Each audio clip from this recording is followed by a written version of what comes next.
We will see change in BOE policy. Yeah, no changes today, no surprises.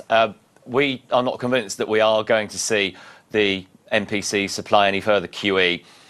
We do think that although there is a little bit of bad news in the economy at the moment, actually the picture is a little bit more mixed, and we're mildly optimistic that the funding for lending scheme will result in flows of credit to the private sector, and therefore we'll have some increasing signs of better rates of private sector activity through the course of the year. Just to be clear then, you think that's the bank done with QE?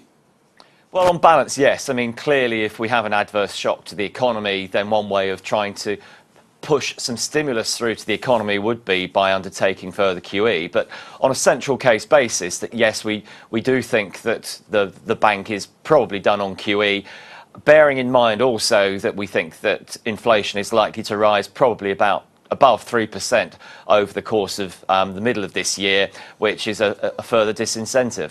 If the bank is finished on its QE, and as you say, we've got the funding for lending scheme, we're still waiting to see the effects of that, but that's not going to be changed anytime soon.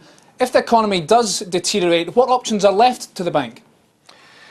Well, there's been some talk about perhaps QE not being as effective as previously, but the balance of opinion, certainly within the MPC, seems to be that QE is still a major instrument and probably the tool of choice to be used by the central bank to try and get the economy going again if need be.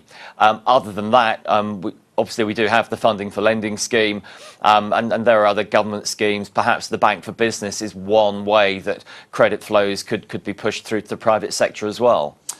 OK, now last week we had a note from Citi's UK economists saying they were putting back their first rate hike expectation to mid-2017. That's some distance in the future. I presume you're not quite as bearish on the UK economy as that. When do you think the bank will raise its rates first?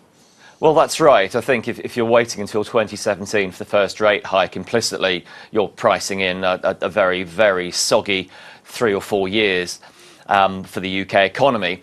We're a little bit more upbeat than that. We think that perhaps in the second half of next year, i.e. 2014, the MPC will be sufficiently optimistic about the outlook for 2015 and 2016 to say, right, OK, it's time to get rates away from very near zero levels. But even so, I think by historical standards, that interest rates are likely to remain low for quite some time to come.